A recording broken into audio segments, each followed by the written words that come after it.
This is the NBA Finals Game 2 showdown slate on DraftKings between the Miami Heat and the Denver Nuggets. Let's get into it.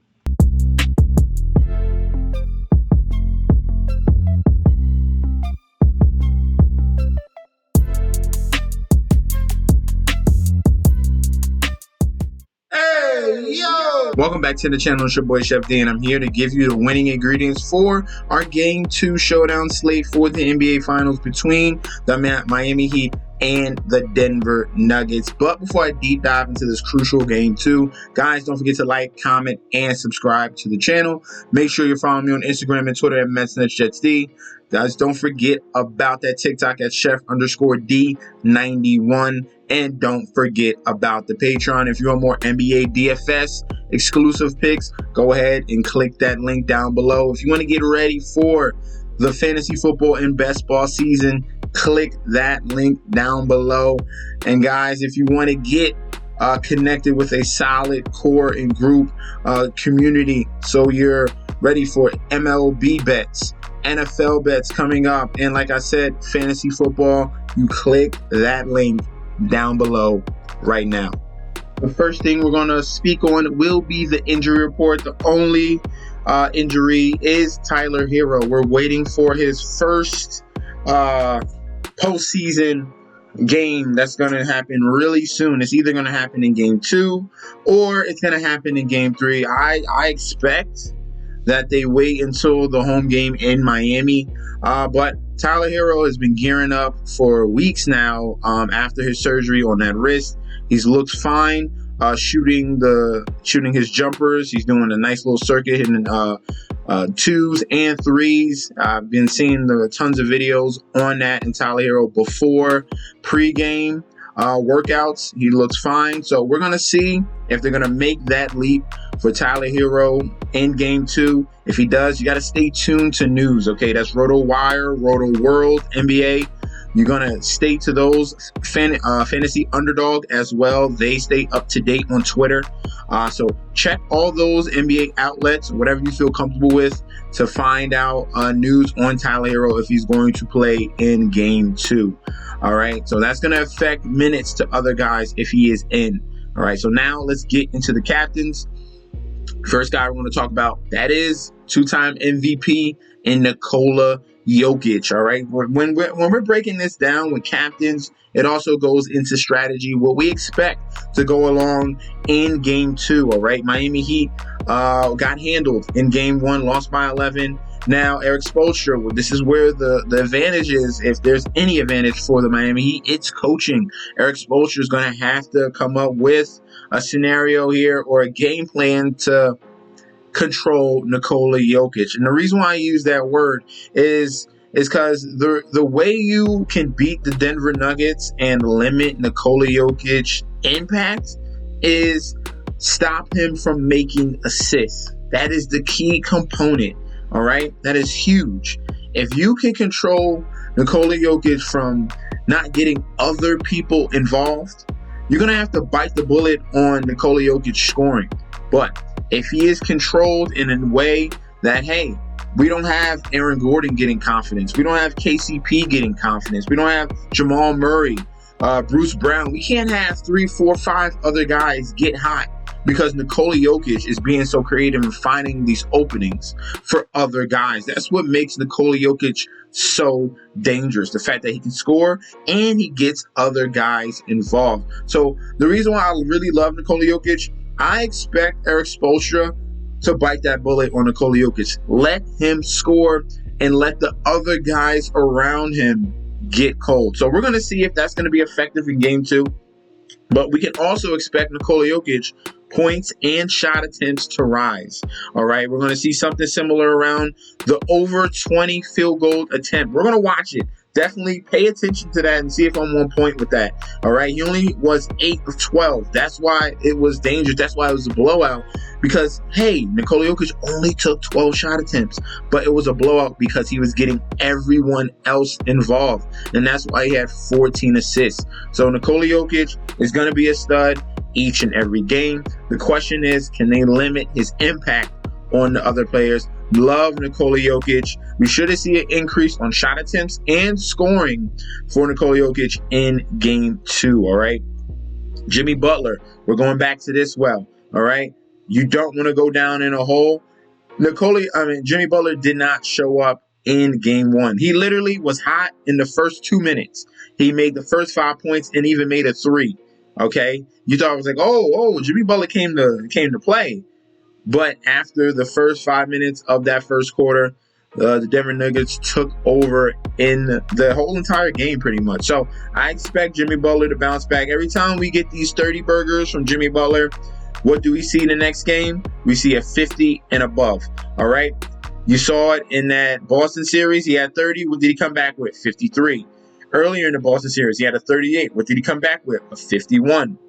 If we continue to go down, he had a 40. What did he come back with? 63. He had a 40. What did he come back with? 58. So you see the bounce back games from Jimmy Butler. He's going to have to play pretty much close to 100%. He's got to match Jokic each and every game, okay? He's already putting up similar numbers. He can score, he can assist, and he can rebound. Jimmy Butler is that type of dude. He's already averaging over 30 real points a game in the playoffs as well. So Jimmy Butler is going to be a love at that captain spot, all right? We're going to give some flowers to Jamal Murray. Jamal Murray is our next guy at captain. He came through, all right? You made it. Hey, I understood. I wanted to bump him down to the flex position. I figured maybe that week off, they come out a little bit slow. Heat have been playing hard and have been highly motivated. I thought they was going to meet him and match him at least in game 1, but that's okay. The Heat didn't finally take a game 1 in the series in this playoffs. Each series, they took game 1. They beat the Bucks in game 1. They beat the Knicks in game 1. And they beat the Celtics in game 1. That trend stopped. So that's understandable. That's fine. Jamal Murray came up and balled, okay? He took 22 shots. Now, what you want is Nikola Jokic to take those 22 shots and not Jamal Murray, all right? But Jamal Murray was pretty effective. 26 points, 10 assists, and 6 rebounds, okay? So these are the 2 main focal points of this Denver Nuggets offense. I expect him to continue to do so. This wasn't really the main killer, all right? Jamal Murray wasn't the main killer. The Miami Heat killed themselves because they couldn't make shots. They could not make shots at all, all right? So Jamal Murray is a fine captain play. I expect similar numbers yet again in game 2, okay? Bam Adebayo. This was their defensive strategy here, the Denver Nuggets. The Denver Nuggets, it was like, hey, we're going to focus on Jimmy Butler, but let Bam do whatever he wants because he can't just really kill us the whole entire game from the 2-point range. And it was effective. But you did get Bam Adebayo involved, okay, getting his confidence up. So hopefully this rolls over in game 2. I expect him a similar strategy. Look at the shot attempts. This is a career high in shot attempts. And this is what was the defensive strategy of those Denver Nuggets. He took 25 shots. Bam Adebayo has never taken close to 20 shot attempts in a game his whole career. They let him take 25. He got 26 points out of 25 shot attempts. That's horrible. If you want to be, I think so. I think he should have had at least 30 points easily. But 26, 13, 5 assists. Bam Adebayo was at least involved. That's a positive sign for Miami.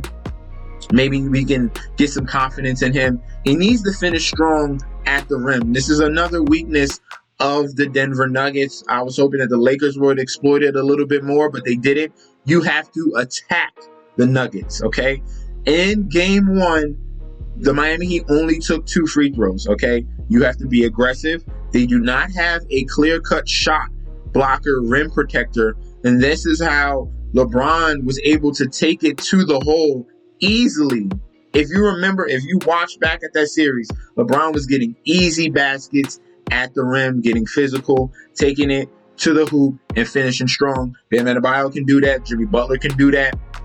They have nice slashers that can get to the rim and make creative floaters and layups. So that's what they're going to have to do. I expect more in cuts and back cuts for Miami to get nice, easy shots at the rim. So Bam Adebayo is going to be a solid captain play. I expect him to be involved yet again. This is the defensive strategy of the Nuggets, okay?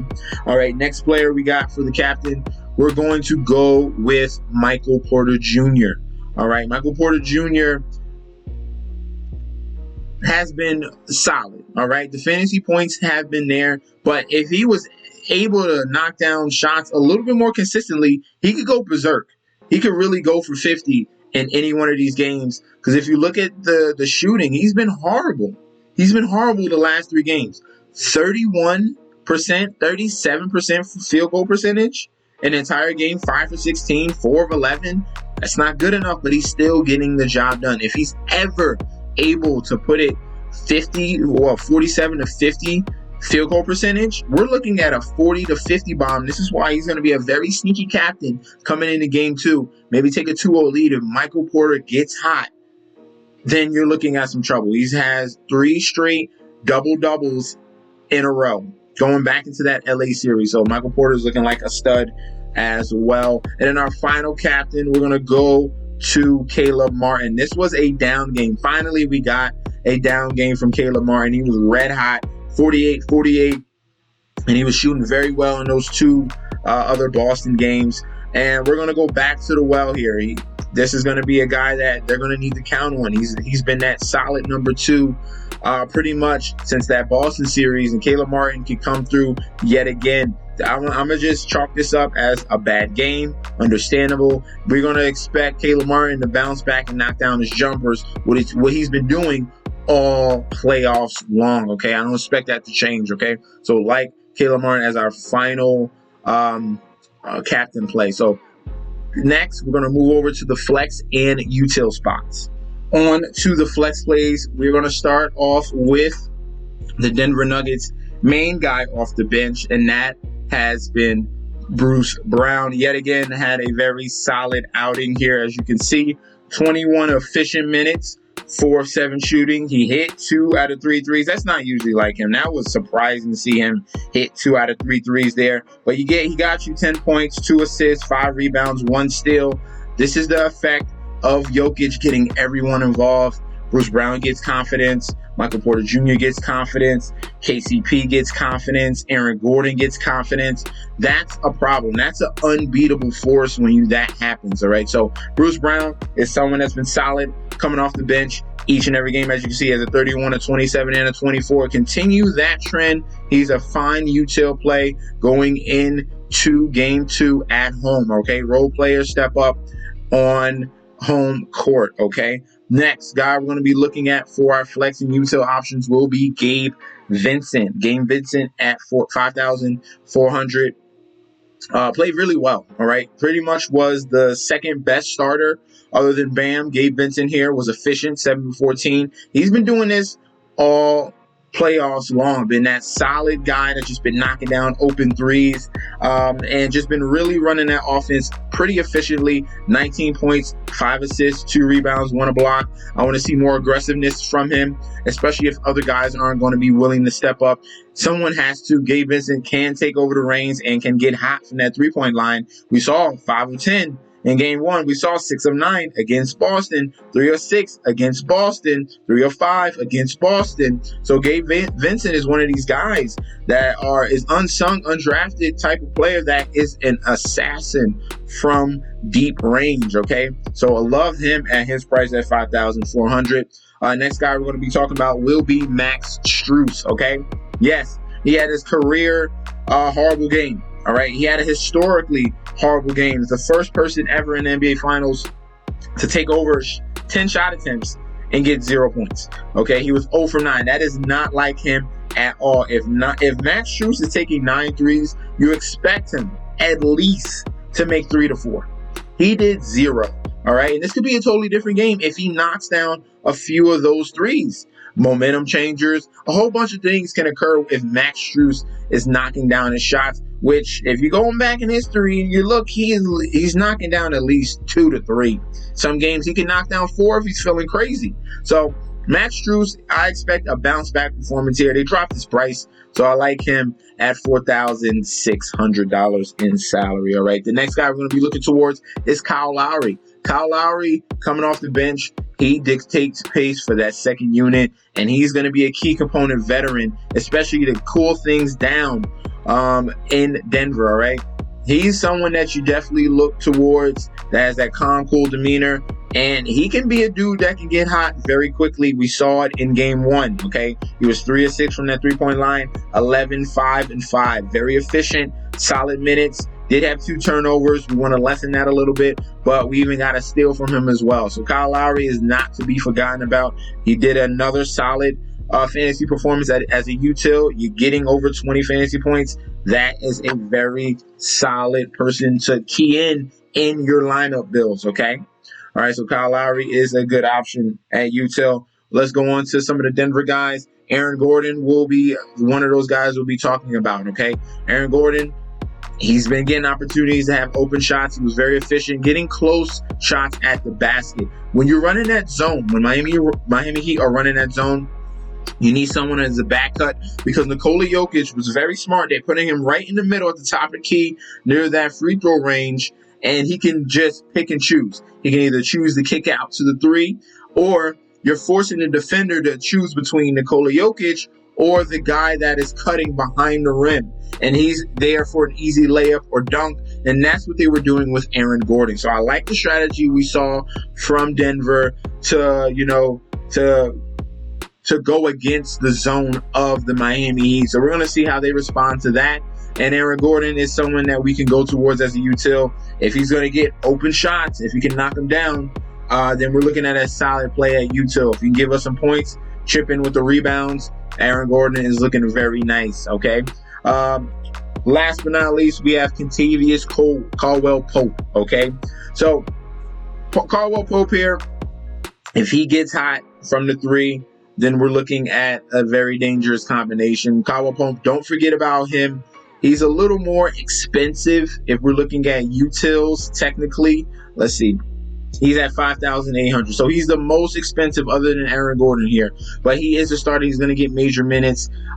We just need him to be effective and efficient, all right? 36 minutes in game 1. He's getting a ton of time on the court. He has obviously an important defensive not capability, but assignment against Jimmy Butler, against Strus if you don't want those guys to get started. So KCP is that high energy 3-and-D type of guy, and we can see a game with him going over 20 fantasy points very easily if he's knocking down his threes, being aggressive in fast break situations as well. So KCP is going to be our final util spot. There is one disclaimer, okay? Just if you wanted to go this route, it's between Duncan Robinson and Highsmith. We pay attention to who comes off the bench. Is Highsmith going to finally get some minutes?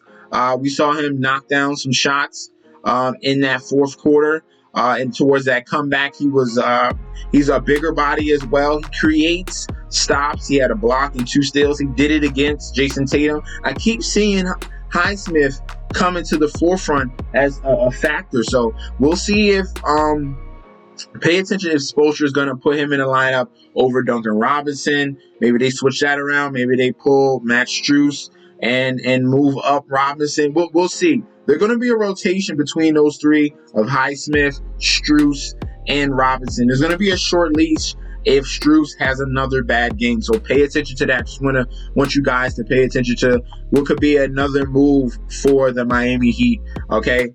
Pretty much Denver has a very solid core of guys that they're bringing off the bench, and we pretty much narrowed it down of usage as well. So thank you guys for tuning in. Don't forget to like, comment, and subscribe to the channel, and I'll be back with another video very soon. Guys, if you're a viewer and not currently a subscriber, click that subscribe button right now. All right, peace out.